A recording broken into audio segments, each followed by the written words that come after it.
फतेह परिष्कार online classes के YouTube channel पर आप सभी का हार्दिक स्वागत है। और आज हम चौहान वंश के प्रसिद्ध शासक अर्णोराज, अनाजी और विग्रहराज के बारे में पढ़ेंगे। तो आप वीडियो को अंत तक देखें और उसके बाद में निर्णय करें कि क्या और कैसी जानकारी इसमें बताई गई है। निश्चित रूप से आपको परीक्षाओं में यदि इनके बारे में प्रश्न पूछेंगे तो उसका उत्तर आपको इनमें मिलेगा, ऐसे मैं उम्मीद करता हूँ। तो चलिए पढ़ते हैं अर्णोराज और विसलदेव यानी विसलदेव विग्रहराज चतुर्थ के बारे में। अजयराज चौहान के बारे में पढ़ चुके, अब हम पढ़ेंगे किन के बारे में चर्चा करेंगे, किन का अध्ययन करेंगे। अर्णोराज। तो अर्णोराज की बात करते हैं। ये प्रसिद्ध चौहान शासक है। अजमेर, साका सामर अजमेर के नाम से जाना जाता है उसको। अब ये इनका कार्यकाल, इनका जो राज शासन रहा, राज रहा 1133 ईस्वी से 1155 ईस्वी। और ये किस नाम से बोले जाते हैं, बोलचाल में इनका नाम किस नाम से लोकप्रिय थे? आनाजी। आनाजी के नाम से लोकप्रिय थे, आनाजी। इसके बाद में बात करते हैं कौन थे ये? अजयराज के पुत्र, वही अजयराज जिन्होंने अजमेर की स्थापना की थी, अजमेर दुर्ग बनवाया था। 1133 ईस्वी में ये अजयराज के बाद गद्दी नशीन होते हैं। अजयराज ने जीते जी ही 1130 ईस्वी में अपनी गद्दी सौंप दी थी एक तरीके से, मगर गद्दी संभाली इन्होंने कब? 1133 ईस्वी में अजयराज चौहान के देहांत के बाद। अर्णोराज ने उपाधि धारण की। कौन सी उपाधि धारण की? महाराजा धीराज परम भट्टारक परमेश्वर की उपाधि धारण की। अब ये पूछ ले कि ये किस मत के अनुयायी थे? तो अर्णोराज अन्नाजी ये शैव मत अनुयायी थी, मगर धर्म सहिष्णु थे, यानी अपने धर्म के अलावा अन्य धर्मों का सम्मान करना भी जानते थे, उनको संरक्षण भी देते थे, उनको सहयोग भी देते थे। तो इनका राजधर्म क्या था? अन्नाजी का राजधर्म शैव धर्म था। शिव की उपासना जिसमें प्रमुख होती है। और कथरगच्छ ये जैन मत का ही एक संप्रदाय है। इस संप्रदाय को अन्नाजी ने क्या किया? भूमिदान दिया और शिव मंदिर बनवाया। अजमेर में शिव मंदिर का निर्माण करवाया अन्नाजी ने। इसके बाद में पुष्कर, तीर्थों का राजा, अजमेर जिले में पुष्कर मेला राजस्थान का सबसे रंगीन मेला। आगे कहीं चर्चा करेंगे, पुष्कर पे 1 घंटा बोल सकते हैं, मगर कोई फायदा नहीं। ठीक है, मैं अभी अन्नाजी अर्णोराज के बारे में ही जानकारी करनी है। वाराह मंदिर, ये बार बार परीक्षाओं में पूछा, पुष्कर के प्राचीन वाराह मंदिर का निर्माता कौन? अर्णोराज। और इसकी इम्पोर्टेंट है परीक्षाओं की दृष्टि से ये वाराह मंदिर। समझ के परीक्षा में प्रश्न से बनते हैं, निकलते हैं। अब इस वाराह मंदिर का, पुष्कर के इस वाराह मंदिर का जो मरम्मत कार्य किसने करवाया था? तो महाराणा प्रताप के भाई थे ये, उनके द्वारा इसकी मरम्मत मानी जाती है। इसके बाद में बात करते हैं मूर्ति। जहांगीर ने इस मंदिर की मूर्ति, जहांगीर मुगल सम्राट जहांगीर, इन्होंने इस मंदिर की मूर्ति जो है वो किसमें? तालाब में फेंकवा दी थी। ये यहाँ समर सिंह आएगा, समर सिंह, महाराणा प्रताप के भाई समर सिंह ने इसकी मरम्मत करवाई थी। और इसकी तालाब, एक बार इसकी मूर्ति को तालाब में, वाराह मंदिर की मूर्ति को तालाब में फेंकवा दिया था किसने? मुगल सम्राट जहांगीर ने। ये इनके बारे में तो सबसे ज़्यादा जो चांसेज है यहाँ इधर पूछने की इसके बारे में। इसके बाद में ये आजकल थोड़ा सा लीक से हट के पूछते हैं, तो उसके हिसाब से यदि पूछे कि देवबोध व धर्मघोष नामक विद्वान किसके दरबार में थे, किसके दरबारी विद्वान थे? तो ये थे अर्णोराज के, देवबोध और धर्मघोष। इसके बाद में हम चलते हैं इनकी 2 प्रमुख रानी जिनकी चर्चा, कांचन देवी। ये कांचन देवी चालुक्य नरेश जयसिंह सिद्धराज की पुत्री थी। ज़्यादा प्रश्न के बारे में है नहीं, जो सॉल्ट क्वेश्चन देखेंगे ये रानियों का लड़ाई झगड़े, कोई ऐसे प्रश्न उसमें आपको नहीं मिलेंगे। परीक्षा में प्रश्न कहाँ से बनते हैं? ये सबसे ज़रूरी है पढ़ने में। गाथा जानने से ज़्यादा प्रश्न कहाँ से आते हैं वो हम कर लें, यही हमारी जीत है। तो कांचन देवी चालुक्य नरेश सिद्ध राज की पुत्री थी और पृथ्वीराज, इसी से पृथ्वीराज के पिता सोमेश्वर उत्पन्न हुए थे। यानी अर्णोराज पृथ्वीराज चौहान के दादा थे और पृथ्वीराज चौहान तृतीय के पिता कौन थे? सोमेश्वर। उनको किसके गर्भ से जन्मे थे? कांचन देवी के गर्भ से। चलिए, इसके बाद में एक और इनकी रानी थी योद्धेय, वही हनुमानगढ़ जान के क्षेत्र, योद्धेय राजकुमारी, जिनसे इनके 3 पुत्र हुए, जगदेव, बीसलदेव और देवदत्त। यही जगदेव आगे जाकर के हत्या करता अर्णोराज की और गद्दी हत्याता है। चलिए, इसके बाद में पुत्री का उल्लेख मिलता है, एक जलहन या जलना नाम, और इन्होंने इसकी शादी किसके साथ की थी? चालुक्य नरेश कुमार पाल के साथ। इनकी कहानी किससे उनमें उलझेंगे नहीं, विवादास्पद हैं। चलिए, उपलब्धियां, क्या उपलब्धि रही अर्णोराज के जीवन में? तो बात करते हैं अजमेर के निकट इन्होंने तुर्कों या तुर्कों का वध किया, और कहते हैं उन्हीं के खून से सनी धरती को धोने के लिए, साफ करने के लिए उन्होंने आना सागर झील का निर्माण किया था। किसका? आना सागर झील का। तो ये तुर्कों का वध किया। परमार शासक मालवा, जान के मालवा मध्य प्रदेश का नाम कभी मालवा था, उज्जैनी भी उधर का नाम रहा। तो मालवा के परमार शासक नरवर्मन को पराजित कर मालवा पर अधिकार कर लिया था। किसने?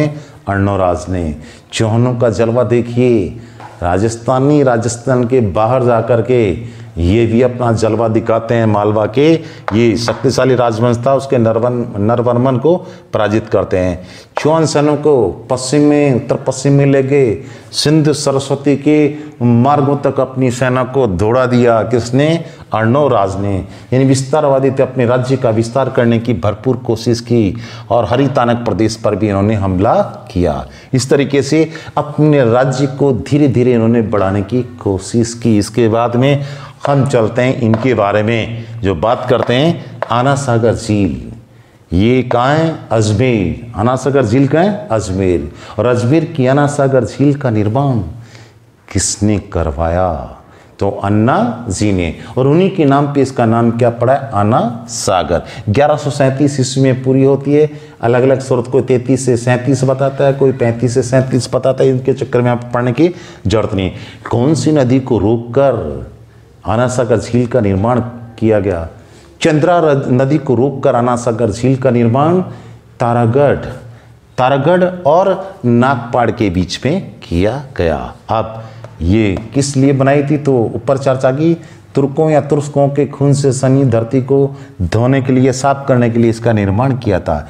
इसी के किनारे, आना सागर झील के किनारे एक बगीचा है जिसके नाम है शाही बाग, दौलत बाग, और उसी का नाम वर्तमान में क्या? सुभाष उद्यान। और इस शाही बाग का निर्माण, इस दौलत बाग का निर्माण किस मुगल सम्राट ने किया था? सलीम, जो आगे जहांगीर के नाम से बादशाह बनता, मुगल सम्राट जहांगीर ने इसका निर्माण करवाया था। और यहीं क्या? नूरजहां की माँ कौन थी? अस्मत बेगम ने गुलाब से इत्र बनाने की विधि खोजी थी। किसमें? दौलत बाग में। और ये वर्तमान में, और यही आना सागर झील के किनारे बारादरी बनी हुई है, और उस बारादरी का निर्माण किसने करवाया था? मुगल सम्राट शाहजहां यानी खुर्रम ने इसका निर्माण करवाया था। तो इस तरीके से अर्णोराज के बारे में जानकारी पूरी होती है। अब हम आगे पढ़ेंगे किसके बारे में? विग्रहराज चतुर्थ उर्फ बीसल देव। चलिए, अब हम प्रतिहारों के एक और प्रसिद्ध और विस्तारवादी, अपने राज्य का विस्तार करने वाले शासक विग्रहराज चतुर्थ बीसल देव उर्फ विग्रहराज चतुर्थ, उनकी चर्चा करते हैं। तो विग्रहराज चतुर्थ, ये इनसे पहले इन्हीं के भाई जगदेव ने अपने पिता से, एक नहीं पिता अर्णोराज की हत्या कर गद्दी पर अधिकार कर लिया था। और फिर उसके बाद में विग्रहराज चतुर्थ ने इस जगदेव को सत्ता से हटाया।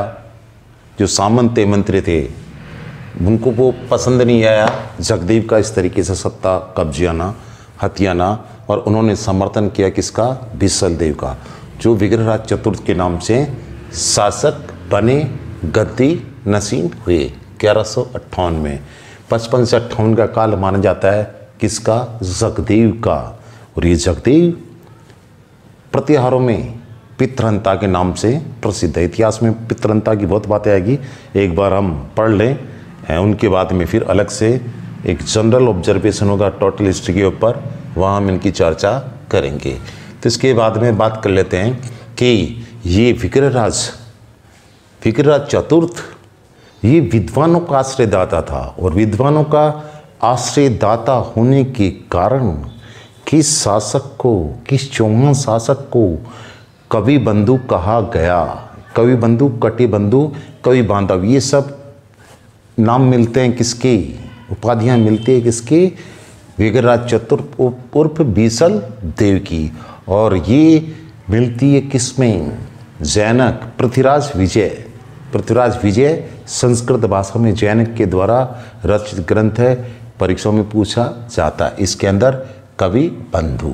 चलिए अब ये सपादलक्ष के चौहानों का स्वर्णकाल, सपादलक्ष भाई सांबर, ये सांबर से शिफ्ट होते अजराज, अलग से शाखा टूट के नहीं जाते, तो अब इनको साम्राज्यमेर के चौहान भी बोलते हैं। तो सपादलक्ष के चौहानों का स्वर्णकाल किस शासक के काल को माना जाता है? तो वो है विग्रहराज चतुर्थ उर्फ बीसल देव। बीसल देव के समय साहित्य और सांस्कृतिक विकास जबरदस्त हुआ।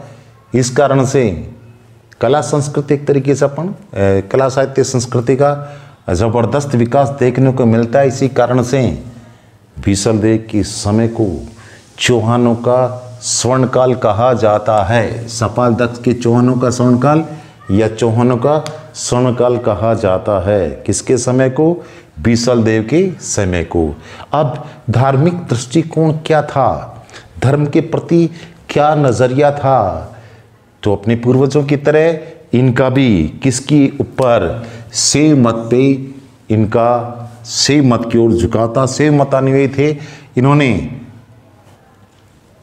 शैव मत को मानते थे, यानी शिव प्रमुख होता है शैव मत के अंदर, मगर ये अन्य धर्मों के प्रति भी सहिष्णुता का नजरिया था इनका। उन धर्मों को भी इन्होंने संरक्षण दिया, सहयोग किया, और जैन धर्म को संरक्षण दिया, उनके धार्मिक स्थलों के निर्माण के लिए जमीनें वगैरह दी। इसके बाद में ये इन्होंने पशुवध पर रोक लगाई। मौर्य शासक अशोक था जिसने पशुवध पर रोक लगाई थी। अभी हम यहाँ बात करते हैं चौहान शासक जिसने पशुवध पे सबसे पहले रोक लगाई, और वो कौन थे?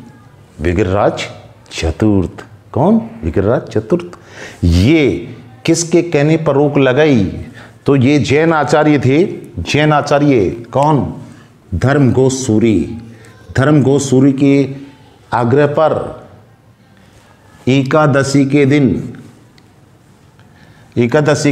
एकादशी को पशुवध पर रोक लगाई। किसने?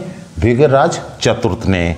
तो ये चौहानों में पशुवध पे रोक लगाने वाला प्रथम चौहान शासक किसको माना जाता है? विग्रहराज चतुर्थ को। दिल्ली का प्राचीन नाम क्या है?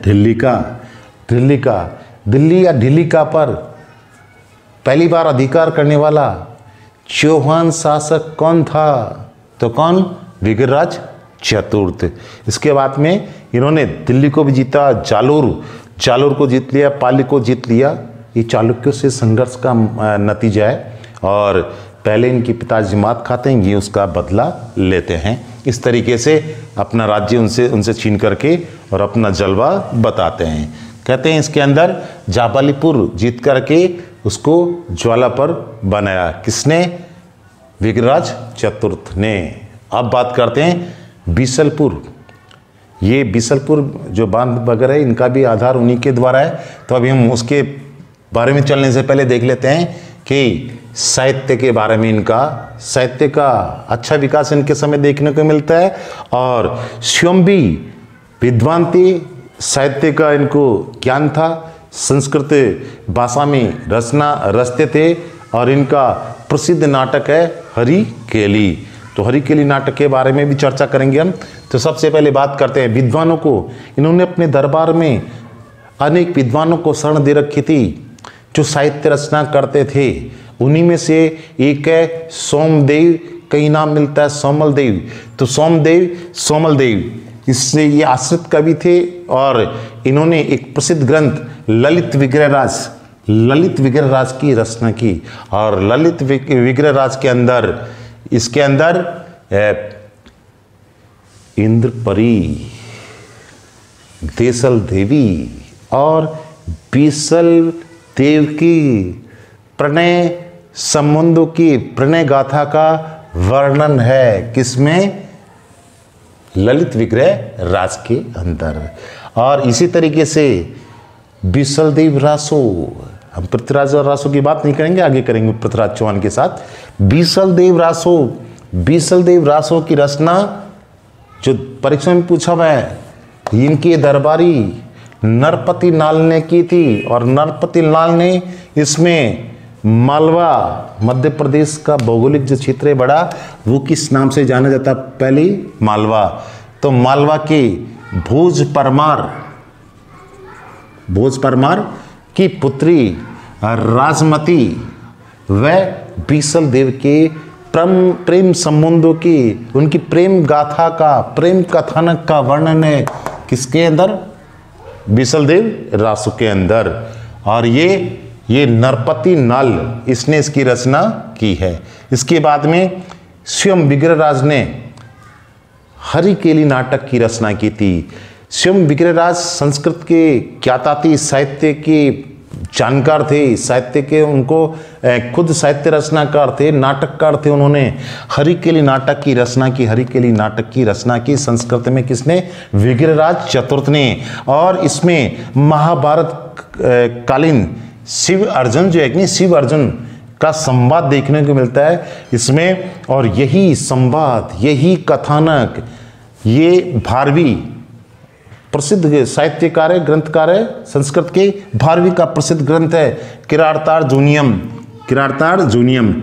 इसके अंदर यही कथानक है। और ये कथानक जो है कि नहीं, ये कथानक संक्षिप्त में कि अर्जुन ब्रह्मास्त्र वगैरह जो भी हथियार एक तरीके से जमाने के वो लेने के लिए प्रयास में था। तो उसी कोशिश में एक सामने तप कर रहा था कि सुअर आ जाता है, सुअर को तीर मारता है, दूसरी तरफ से एक शिकारी आता है, वो तीर मारता है। दोनों को उसके ऊपर लेकर के बहस होती है। और वहाँ इसके अंदर जो है कि नहीं, बाद में शिव जो है कि नहीं, शिव, ये अर्जुन बोलता है कि मेरे से इस तरीके से इनमें मुकाबले की बात आती है कि शिकार मेरा मुकाबले की बात आती है। तो मुकाबले होने के ऊपर जो शिकारी के वेश में थे शिव भगवान, उन्होंने बाणों की बौछार की। तो उसे देख करके कहा कि मुझे इस धनुर्विद्या में 4 लोग ही पराजित कर सकते हैं। उनमें से जो भीष्म पितामह है, गरुड़ द्रोणाचार्य है, और शिव हैं, और भीष्म पितामह, इनके अलावा मुझे कोई परास्त नहीं कर सकता। वो 3 तो है नहीं, चौथी शायद आप शिव भगवान है और चरण में पड़ जाता है। ऐसी कथानक है, लंबी चौड़ी कथाओं में उलझने की नहीं, मैंने बता दिया थोड़ा सा इंटरेस्टिंग। इसी के ऊपर कई प्रकार के ग्रंथ रचे गए इसी कथानक के आधार पे। तो ये हरि केली नाटक का कथानक अब बात कर लेते हैं। जो साहित्य रचना की योग्यता थी, जो इनका टैलेंट था, उस टैलेंट को देख करके किलहौर ने कहा तत्कालीन शासकों में साहित्य रचना में ये कौन? विग्रहराज कालिदास और भवभूति की होड़ कर सकता था। ये कालिदास और भवभूति, भारत का शेक्सपियर कहते हैं कालिदास को, उन महान शासकों की तुलना में खड़ा कर दिया किसने? विग्रहराज चतुर्थ को। किसने? किलहौर ने। अब बात करते हैं, इन्होंने कंठभरण के नाम से भी जानते हैं संस्कृत पाठशाला, एक संस्कृत पाठशाला की स्थापना की अजमेर में। किसने? बीसल देव ने। इस संस्कृत पाठशाला को बनवाया। ये धारा नगरी मध्य प्रदेश, उसे भोज परमार की धारा नगरी, ज्ञान की नगरी के रूप में प्रसिद्धि उसी से प्रेरित होकर के ये विग्रहराज चतुर्थ ने ये संस्कृत पाठशाला का निर्माण करवाया। और इसी संस्कृत पाठशाला के अंदर विग्रहराज चतुर्थ ने हरिकेली नाटक की कुछ पंक्तियां उत्कीर्ण करवाई। कहते हैं उसके बाद में 1194 से 98 के बीच कुतुबुद्दीन ऐबक मोहम्मद गोरी तराइन देती जीत जाता है। उसके बाद में उसका राज्य जो एक नहीं संभालता है कौन? कुतुबुद्दीन ऐबक। बाद में ये गुलाम वंश के दिल्ली सल्तनत की स्थापना करता है 1206 में। तो ये उसके अधीनस्थ शासक के रूप में यहाँ जब अजमेर आता है तो इसके आदेश से 1194-98 के बीच इस संस्कृत पाठशाला को तोड़ करके 2.5 दिन के झोपड़े में तब्दील किया गया। किसके आदेश से? कुतुबुद्दीन ऐबक के आदेश से। किसको? इस संस्कृत पाठशाला को 2.5 दिन की झोपड़े में तब्दील किया गया। और इस 2.5 दिन के झोपड़े का जो डिजाइनर था, जिसने इसको डिजाइन किया, वो कौन था? अबू बकर। उसका नाम मिलता है क्या? अबू बकर। और बात करते हैं, ये 2.5 दिन का झोपड़ा कहलाता है। वर्तमान में 16 खंभों का महल भी इसको कहते हैं। और ये इसके बारे में जो एक नहीं ये कह सकते हैं कि ये राजस्थान की पहली मस्जिद का माना जाता है। किसको? 2.5 दिन के झोपड़े को। राजस्थान की पहली मस्जिद माना जाता है किसको? 2.5 दिन के झोपड़े को। देश की पहली मस्जिद 629 ईस्वी में केरल में बन गई थी। और उत्तरी भारत की पहली मस्जिद कुवत उल इस्लाम मस्जिद दिल्ली के अंदर, वो या दिल्ली की पहली मस्जिद, देश उत्तरी भारत की पहली मस्जिद या दिल्ली की पहली मस्जिद कुवत उल इस्लाम मस्जिद, उसका निर्माण करवाया था किसने? कुतुबुद्दीन ऐबक ने। और राजस्थान के अंदर सबसे प्राचीन फारसी अभिलेख कहाँ से मिलता है? वो मिलता है हमारे को कहाँ से? 2.5 दिन के झोंपड़े से। और हरिकेली नाटक अवशेषों के रूप में कहाँ मिलता है? ये जो संस्कृत विद्यालय की दीवारों पे लगवाया गया था, हरिकेली नाटक की पंक्तियां उत्कीर्ण करवाई गई थी, आज भी वो देखने को मिलते हैं। उनके अंश कहाँ? 2.5 दिन के झोपड़े में। और राजा राम मोहन राय उनका स्मारक है ब्रिटेन के अंदर ब्रिस्टल में। और वहाँ ब्रिस्टल में भी उस स्मारक के ऊपर हरिकेली नाटक की पंक्तियां अवशेष के रूप में देखने को मिलती है। इस 2.5 दिन का झोपड़ा, इस 2.5 दिन का झोपड़ा जो नाम है, यानी संस्कृत पाठशाला को 2.5 दिन के झोपड़े में कन्वर्ट किया गया। किसके द्वारा? कुतुबुद्दीन ऐबक के द्वारा। और ये मस्जिद के रूप में कन्वर्ट की गई। तो इसको जो एक नहीं 2.5 दिन, ये 2.5 दिन के पीछे हमारे इतिहासकार जॉन मार्शल कहते हैं कि इसका 2.5 दिन में इसको तैयार किया गया था, इसलिए इसका नाम 2.5 दिन का झोपड़ा पड़ा। दूसरे एक्सपर्ट हैं इतिहासकार, वो पर्सी ब्राउन कहते हैं कि यहाँ बाबा पंजाब सा का 2.5 दिन का उर्स आयोजित होता है, उसी के आधार पे से 2.5 दिन का झोपड़ा कहा जाता है। कंडल टाड ने इसे महत्वपूर्ण प्राचीन इमारत माना है। इसकी मजबूती, इसके कलात्मक स्वरूप का प्रशंसा किए। मगर अब हम इतना ज़्यादा इसमें नहीं डूबेंगे, पढ़ते रहो बहुत देर तक, इसी में हम पढ़ते रहेंगे। आगे चलते हैं। जो बीसल देव चल रहा था, हम बीसल देव की बात, तो बीसल देव जो एक नहीं बीसलपुर कस्बा जो एक नहीं छोटा गांव, जमाने बीसलपुर का कस्बा बसाया बीसल सर। और बीसल सागर जो एक नहीं, ये बीसलपुर बांध जो एक नहीं बोल सकते हैं आज की परिभाषा में, बीसलपुर बांध। और वहीं एक शिव मंदिर का निर्माण किसने करवाया? बीसल देव ने। टोंक जिले में पढ़ते हैं अभी, बनास की बातें अभी काफ़ी कुछ है, ज्योग्राफी में उसकी चर्चा करेंगे। शिवालिक अभिलेख 1163 ईस्वी का शिवालिक अभिलेख जो दिल्ली में मिलता है। दिल्ली में इस शिवालिक अभिलेख को उत्कीर्ण करवाया था किसने? विग्रहराज में। और इसमें मिलता है विग्रहराज को इसके अंदर विष्णु का अवतार बताया गया है। और इसमें विग्रहराज ने अपनी सीमाओं का जो विस्तार किया तो उसके बारे में इसमें वर्णन मिलता है। और इसमें मिलता है कि गजनी के शासक अमीर खुसरो शाह, इस तरीके से अलग अलग तरीके से उल्लेख मिलता है। किसी ग्रंथ में हमीर के नाम से उल्लेख मिलता है। हम इतने गहराई में नहीं जाते। उस अमीर खुसरो शाह से, गजनी के शासक अमीर खुसरो शाह से को पराजित कर हिंदू शासकों को उसके अत्याचारों से मुक्ति दिलाई थी। यानी कि शिवालिक अभिलेख ये प्रमाणित करता है कि विग्रहराज ने बार बार मलेच्छों को पराजित किया था। और उसी में उल्लेख मिलता है कि देश से मुसलमानों को बाहर खदेड़ दिया था, आर्यावर्त को आर्यों के रहने के लायक बना दिया था। किसने? विग्रहराज चतुर्थ ने। तो इस तरीके से हम विग्रहराज के बारे में हमने जो परीक्षा में जानकारी पूछी जाती है वो सब हमने चर्चा कर ली। ये वो शासक है जिनसे प्रश्न आते हैं। देखिए अजयराज के बारे में ज़्यादा प्रश्न पूछे हुए हैं, विग्रहराज के बारे में, और अब सबसे ज़्यादा जिनके बारे में प्रश्न पूछे जाते हैं वो है पृथ्वीराज चौहान तृतीय। तो आगे हम चर्चा करेंगे किसके? पृथ्वीराज चौहान तृतीय की। दोस्तों कैसा लगा वीडियो? मेरे ख्याल से निश्चित ही बढ़िया लगा होगा। एक नए तरीके से जल्दी से सिलेबस पढ़ने का तरीका, उसमें संपूर्ण जानकारियाँ फटाफट जो एक अध्ययन करने का तरीका अपनाने की कोशिश की गई है अनुराज और विग्रहराज के बारे में। तो अगला वीडियो जो हम होगा वो होगा पृथ्वीराज चौहान के बारे में, और वो ज़रा ज़्यादा लंबा होगा। बहुत ज़्यादा प्रश्न आते हैं किनके बारे में? पृथ्वीराज चौहान के बारे में। तो अभी हमारे वीडियो को जो आप शेयर करें, लाइक करें, और अभी तक यदि आपने चैनल सब्सक्राइब नहीं किया तो सब्सक्राइब कर लें। आपको एक से एक शानदार वीडियो तुरंत उनकी नोटिफिकेशन आपको मिलते रहेंगे। इसी के साथ मैं विदा लेता हूँ। जय हिंद, जय भारत, जय राजस्थान।